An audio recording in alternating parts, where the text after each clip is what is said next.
Franklin Runs Away, based on characters created by Paulette Bourgeois and Brenda. Franklin could count by twos and tie his shoes. He had lots of good friends and a family who loved him very much. But one day, Franklin couldn't seem to please anybody or do anything right. He decided that no one cared about him at all. It started at breakfast. Harriet was cranky and fussy. Franklin tried all of his funny faces, but his sister wouldn't smile. Then Franklin's father said, "I had to put your bicycle away for you last night. That's the third time in 3 days." Franklin was told there would be no bike riding for the rest of the week. At school, Mr. Owl read Goldilocks and the Three Bears. "I wish someone would eat my porridge," Franklin whispered to Snail. "Franklin, this is listening time, not talking time," said Mr. Owl. Franklin sunk low in his chair. During recess, Fox complained that Franklin wasn't sharing the ball. At lunchtime, Beaver changed her mind about trading desserts with Franklin. On the bus ride home, Bear wanted his book back, even though Franklin hadn't finished reading it.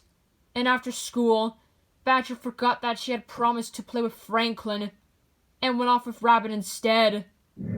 Franklin trudged home. He hoped his mother had made an extra good snack. But there wasn't any snack at all. "I'll be another minute," Franklin's mother called from the garden. Franklin scowled. He got out bread and butter and jam, and made a big sandwich. When his mother found him, she also found a big mess. "I'll clean it up," Franklin promised. "Oh, Franklin," moaned his mother. "Please, just go outside." Franklin grabbed Sam and some cookies and stomped out the door. He saw Badger and Rabbit flying a kite. He saw Bear heading to the library. He saw Fox and Beaver ride by on their bicycles. "Nobody likes me," he muttered. "Nobody cares about me at all." Then Franklin looked at Sam. "I'm running away," he declared. "I'm getting a new home and a new school and new friends." Franklin bundled up his cookies and marched out of the yard. Franklin stomped across the bridge and took the path through the meadow.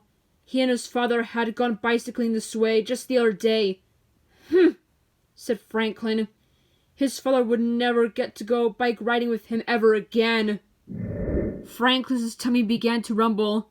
He remembered the cookies in his scarf. He had made them yesterday with his mother. "You're a very big help, Franklin," she had told him. Well, his mother would never have his help ever again, Franklin thought. It was late afternoon, and Franklin was tired. He thought about Harriet having her nap. He always played with her as soon as she woke up. Franklin wondered if Harriet would forget all about him. Then he remembered how proud she was the first time she said his name. Franklin sat down to rest. Off in the distance, he could see the park and the soccer field, the pond and the tree house. He thought about his friends having fun, and he wondered if they would miss him. Then he remembered that his friends had wanted him to be captain of the soccer team.